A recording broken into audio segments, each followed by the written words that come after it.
biggest concern with any child carrier is giving stability to the cervical spine, particularly limiting any hyperextension or any type of hypermobility, any extreme ranges of motion, extension particularly, but even extreme rotation or hyperflexion extension.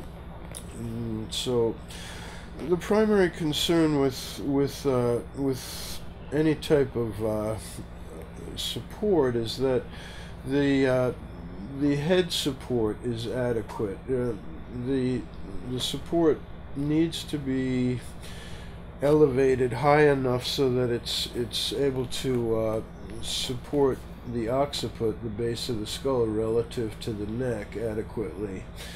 If there's only support underneath the cervical spine and the occiput is allowed to extend, then it can actually create a significant fulcrum of isolated extension into the cervical spine, which can be a very dangerous situation for a child.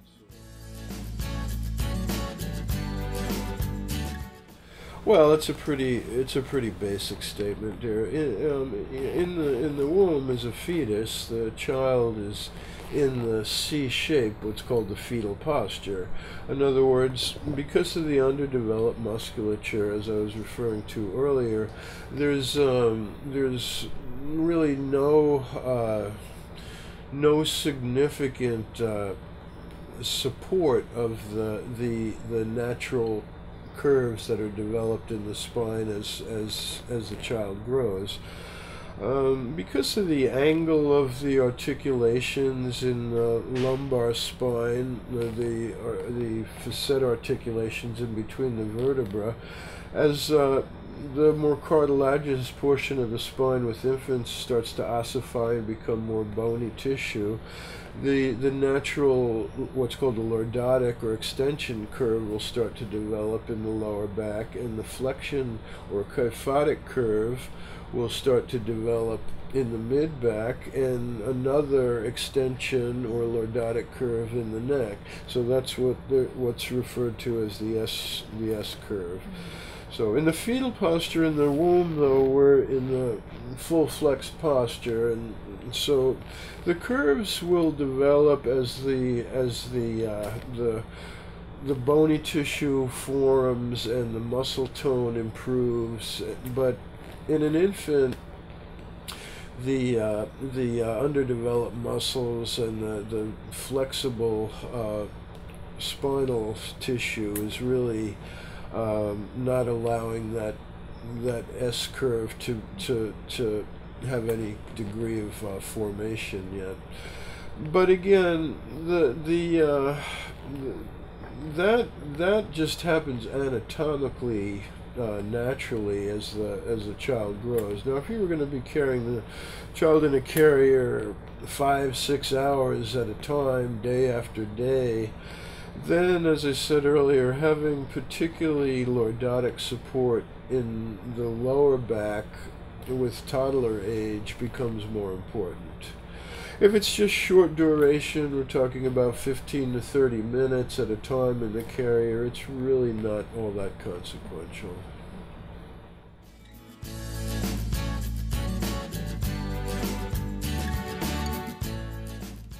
No, with infants, that's not really much of a concern.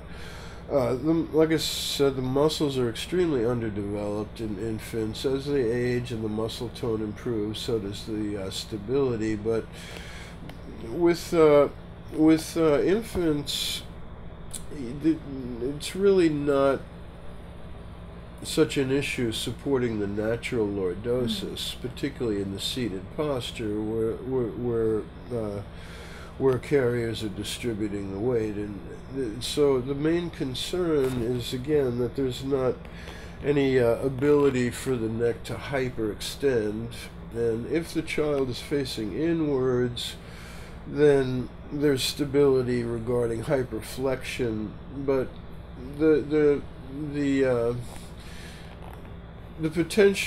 potential for injury is much greater with hyperextension rather than hyperflexion. So again, supporting the natural lordosis in the cervical spine at an infant stage is really not that much of an issue. There's no real issue as far as the development of the child's neck with the that young of an age, and the bony tissue is very flexible and largely cartilaginous yet in the infant stage, so it's really not a concern with lordotic support. What is the concern is enough stability that there's no significant hyperextension or hyperflexion with the neck.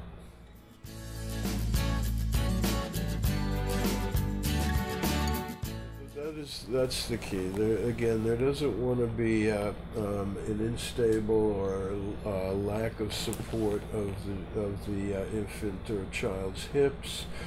In the case of the lower back, there is, when they reach toddler age, it would be advisable to have some degree of support with the lordosis in the lower back, but in an infant stage it's not really that critical. The greater issue is the support of the femurs, the hips and pelvis, and so if the hips are supported at a relative 90-degree angle to the pelvis, then that's fine. That's more than adequate support.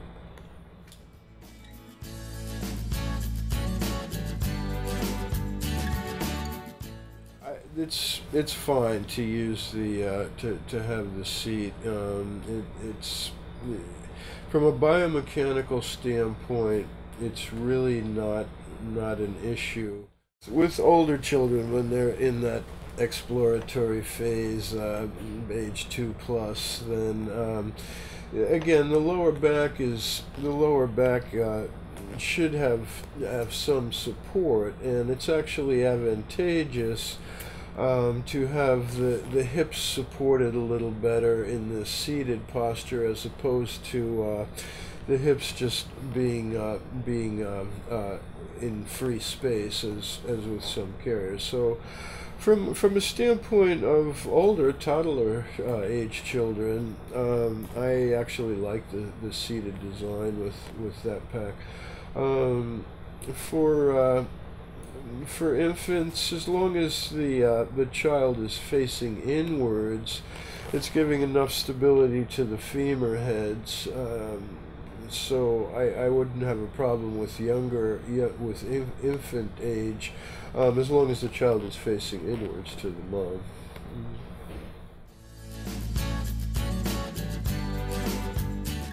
The softer carriers have been around for a while, and you know, they're fine too. But I actually think your product is better for children that are 1.5, 2 years old and up. As I was just saying a minute ago, with infants, as long as it's used properly, it's fine. But you know, the soft carriers that you're referring to, I think, are more designed for just that, for infants, period.